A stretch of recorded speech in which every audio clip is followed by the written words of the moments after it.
ETF index mutual funds నేర్చుకుని stock మార్కెట్లో రాణించాలనుకుంటున్నారా? వెంటనే ఈ నెంబర్కి కాల్ చేయండి. నమస్తే రమగారు. నమస్తే జయ. రమగారు, రామాయణంలో ప్రతి ఘట్టం కూడా చదవవలసింది, నేర్చుకోవాల్సింది, వినవలసింది, ఆచరించాల్సింది. అలాంటి ఘట్టాల్లో ముఖ్యమైనది ప్రత్యేకమైన ఘట్టం ఏదన్నా ఉంటే ఒకటి చెప్పుకుందామండి. చాలా ప్రత్యేకతలున్నాయి జయ రామాయణానికి. ఉమా సంహిత అనే ఒక పుస్తకం ఉంది. ఉమా సంహితలో ఈ సంహితలో ఏం చెప్పబడ్డాయంటే రామాయణం నుంచి కొన్ని ఘట్టాలు కొన్ని సమస్యలకి సమాధానాలుగా చెప్పబడ్డాయి. సకలార్థ సిద్ధి రామాయణం లేదా సర్వార్థ సిద్ధి రామాయణం పేరుతోటి ఒక పుస్తకం ప్రింట్ చేశారు. నాకు తెలిసి మొదటిసారి ప్రింట్ అయినప్పుడు సకలార్థ సిద్ధి రామాయణం 71, 72 ఆ ప్రాంతాల్లో ప్రింట్ చేయబడింది మొదటిది. ఆ పురాతన పుస్తకం ఉంది మా దగ్గర, ఇటు ముట్టుకుంటే చిరిపోయేలాగుంది కానీ ఉన్నది. తర్వాత కూడా అవి ప్రింట్ అవుతూ వచ్చాయి. పురాతన ప్రింట్లో కొంచెం విశేషంగా చాలా రామాయణం ఎంత గొప్పదో అవంతా బాగా రాశారు. తర్వాత పుస్తకాలు కొంచెం తగ్గించారు, ప్రింట్ ఖర్చు తగ్గించి చిన్న పుస్తకం వేశారు.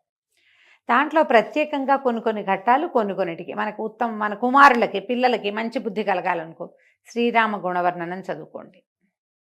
మీకు ఏదో సమస్యలు వస్తాయి, పరశురామ పరాజయం చదువుకోండి. సంతానం కావాలి, పుత్రకామేష్టి చదువుకోండి. ఇట్లా చెప్పబడ్డాయి అన్నమాట.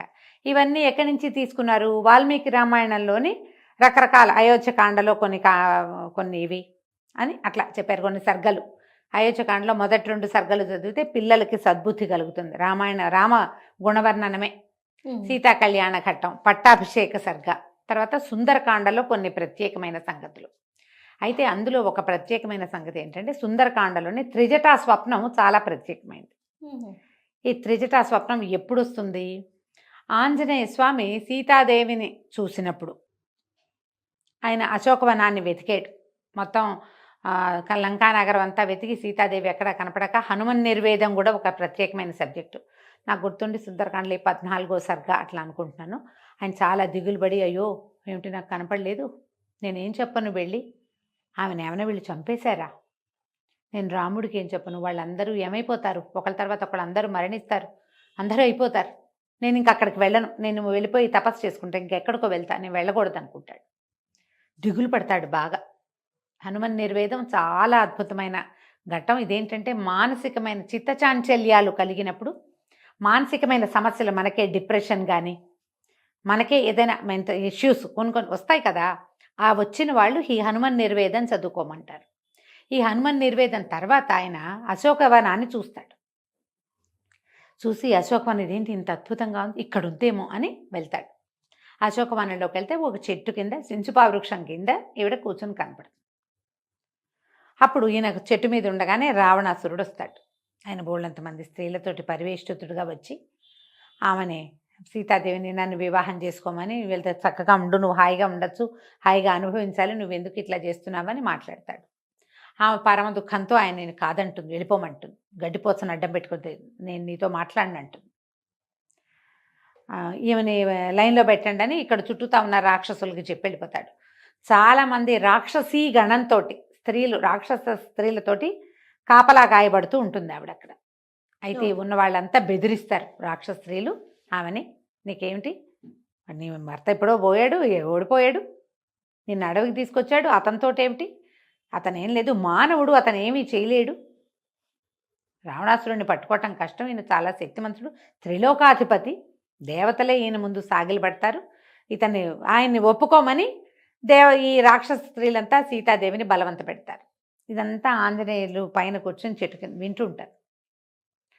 ఆమె దుఃఖంతో నేను చనిపోతాను, చచ్చిపోవటమే, చావే శరణ్యం, రాముడు రాలేడంటే ఇంకా నేను చేయగలిగేదేం లేదు, చచ్చిపోతానని, నేను ఆత్మహత్య చేసుకుంటానని ఆవిడ ఏడుస్తూ చెప్తుంది. కొంతమంది రాక్షస స్త్రీలు ఈమె సూసైడ్ చేసుకునే ప్రయత్నం చేయబోతోందని రావణాసురుడికి చెప్పడానికి పరిగెత్తారు. కొంతమంది ఏమో ఈమెను బెదిరించారు, ఇంత పిచ్చిగా మాట్లాడుతున్నావు, నువ్వు అనార్యురాలివి, తెలివిగల దానివి కాదు అని కేకలేస్తుంటారు. ఈ కేకలేసే టైంకి కొంతమంది ఈ పని చేసే ఉద్రేకంలో ఉన్న వాళ్ళు మాట్లాడుతున్నారు, కొంతమంది నిద్రపోతున్నారు, వాళ్ళు డ్యూటీ లేని వాళ్ళు పడుకున్నారు, ఈ డ్యూటీలో ఉన్న వాళ్ళు ఈవిని కేకలేస్తున్నారనమాట. ఈ నిద్రపోతున్న రాక్షసు స్త్రీలలో ఒక స్త్రీ నిద్రలేచింది. ఆమె పేరు త్రిజట. కొంచెం వృద్ధురాలుగా చూపిస్తారు. కొన్ని గాథల్లో విభీషణుడి కూతురు అని కూడా చెప్తారు. ఆమె నిద్ర లేచి, వద్దు వద్దు, సీతని బెదిరించకండి, ఆమెను బెదిరించద్దు, నాకు ఇప్పుడే ఒక కల వచ్చింది, తెల్లవారుజామున వచ్చిన కళలు నిజమవుతాయి, నేను మహాద్భుత సౌందర్యవంతుడైన ఒక వ్యక్తిని చూశాను, ఈమె భర్తగా చెప్పబడుతున్నవాడిని. ఆయన ఎట్లా ఉన్నాడంటే పద్మదళాయతాక్షుడు, ఈ తామర పువ్వుల వంటి కన్నులు కలిగినవాడు. ఆయనతో ఒక నీలమేఘశ్యాముడుగా ఉన్న ఒక వ్యక్తి, బంగారపు రంగులో ఉన్న ఆయన సోదరుడు, వాళ్ళిద్దరూ ఈ లంకానగరానికి వచ్చారు. ఆయన 4 దంతాలున్న ఏనుగునెక్కి ఉన్నాడు. ఆయన తెల్లటి పువ్వుల మాలలు ధరించి ఉన్నాడు, తెల్లటి వస్త్రాలు ధరించి ఉన్నారు అన్నదమ్ములు ఇద్దరు. సీత కూడా తెల్లటి మాలలు ధరించి, ఆవిడ మాసిపోయిన బట్టలతోటి ఉంది. ఇప్పుడు నా కల్లో తెల్లటి మాలలు ధరించి, తెల్లటి వస్త్రాలు ధరించి, సౌందర్యవతిగా వెలిగిపోతూ భర్త చెయ్యి అందుకుని ఏనుగెక్కుతోంది. ఆయన ఏనుగెక్కించుకుంటున్నాడు. వాళ్ళు బంగారపు పుష్ప విమానాన్ని ఎక్కి ఉత్తర దిశగా వెళ్తున్నారు, ప్రయాణం చేస్తున్నారు ఎక్కడికో. అతను నడుస్తుంటే ఏనుగు కాదు నడుస్తున్నట్టు. అతను చాలా అద్భుతమైన వ్యక్తిగా ఉన్నాడు. తర్వాత హంసలు కట్టిన పల్లకిని ఎక్కి వస్తున్నారు వాళ్ళు. ఆ పల్లకి ఏమిటి, ఆకాశంలో ఎగురుతోంది. హంసలతో లాగబడుతున్నటువంటి తెల్లటివి. హంసలంటేనే అసలు హంస కల్లో కనపడిందంటే శుభసూచకం. తెల్లటిది కనపడితే మరీ మంచిది. హంసలు లాగుతున్న పల్లకి నెక్కొచ్చారు వాళ్ళు. ఆ పల్లకి ఈమె కూడా ఎక్కుతోంది. ఆయన 4 దంతాలున్న ఏనుగు నెక్కాడు, ఈమె కూడా ఆ ఏనుగు నెక్కింది భర్త చేయి పట్టుకుని ముందు. ఇది శుభసూచకం. ఈ పరిస్థితిలో ఉన్న స్త్రీలను గురించి ఇలాంటి కల వస్తే వీళ్ళు గెలుపొందబోతున్నారు. ఆమెకి తన భర్త మీద నమ్మకం ఉంది బోల్డంతా, ఆయన వచ్చి తనని రక్షిస్తాడనుకుంటోంది.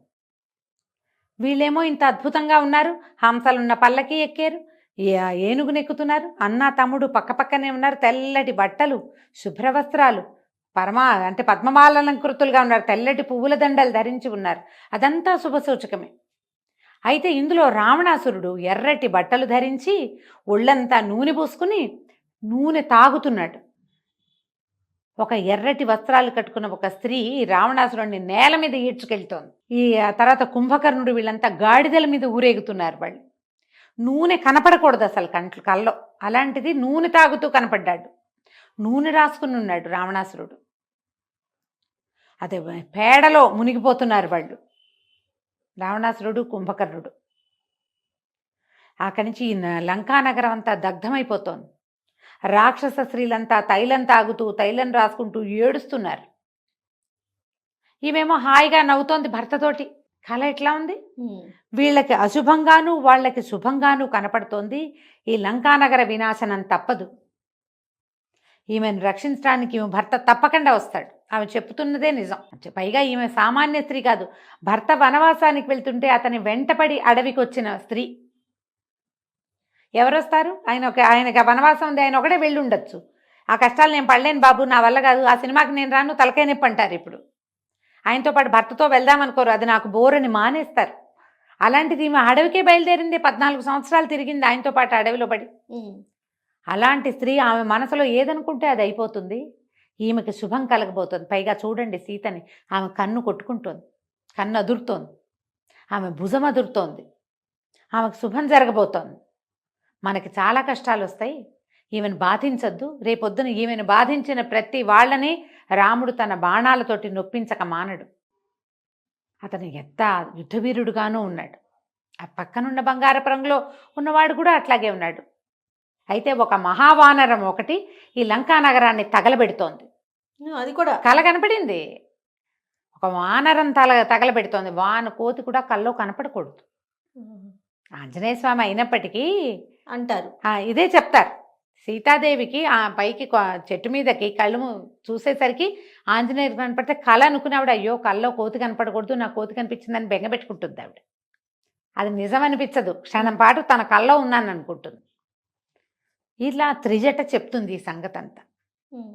రేపు త్వరలో లంకానగర నాశనం తప్పదు. రావణుడు పొరపాటు చేశాడు, అతనికి మరణం తథ్యం. ఆయన ఎర్రటి బట్టలు కట్టుకుని కనపడుతున్నాడు, నూనె తాగుతున్నాడు, నూనె రాసుకుంటున్నాడు ఒంటికి, గాడిదనెక్కుతున్నాడు. సార్వభౌమత్వాన్ని, త్రిలోకాధిపత్యం ఉన్నవాడు గాడిదనెక్కటం ఏమిటి?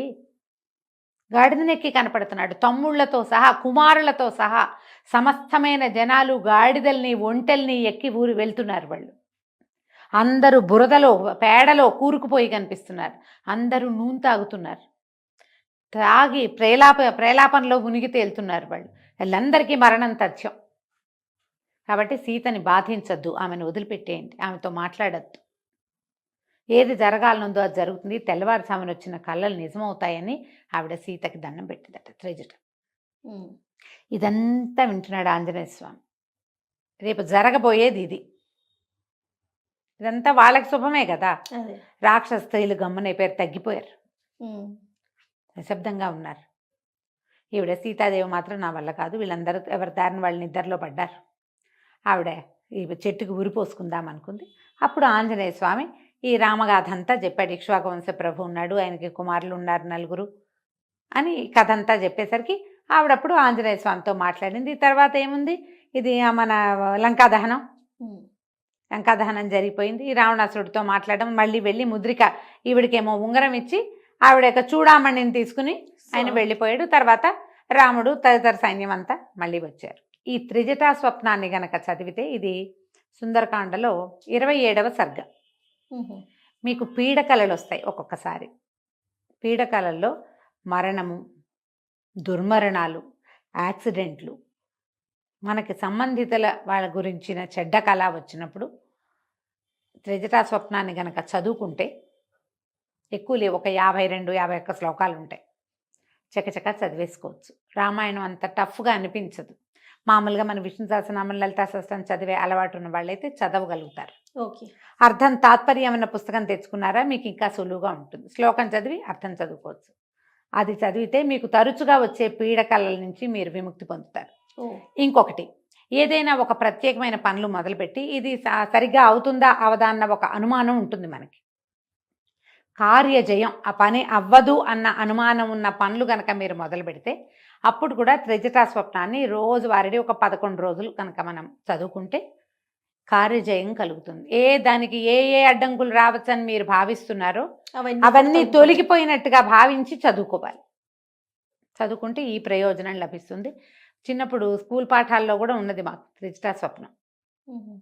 తర్వాత ఏ లెసన్ మరి ఏ క్లాసుల్లోనూ రామాయణాలు పెడుతున్నారో లేదో మనకి ఇప్పుడు అసలు తెలీదు. మనం ప్రత్యేక ఘట్టాలుగా చదువుకుంటున్నాం. సుందరకాండే చాలా ప్రత్యేకమైంది. ఆంజనేయ స్వామి సముద్ర లంఘనం ఒకటి, తర్వాత ఏమో లంకాదహనము, సీతాదేవిది హనుమాన్ నిర్వేదము, ఈ తర్వాత త్రిజటా స్వప్నము, తర్వాత ఈ ఆంజనేయ స్వామికి తోకకి నిప్పంటి ఇచ్చారని తెలిసాక సీతాదేవి చదివేటువంటి 4 శ్లోకాలు అగ్నిదేవుని శాంతించమని చెప్పేవి, ఇవన్నీ ప్రత్యేకమైనవే సుందరకాండలో. మొత్తం సుందరకాండ పారాయణ చేయగలిగితే అమోఘంగా ఉంటుంది. ఇట్లా మీకు ఏమైనా పీడకలలు వస్తున్నాయి తరచుగా, బ్యాడ్ డ్రీమ్స్, సమాధానం లేదు వాటికి, అప్పుడు త్రిజటా స్వప్నం చదువుకోవచ్చు. తప్పకుండా. నమస్తే. నమస్తే.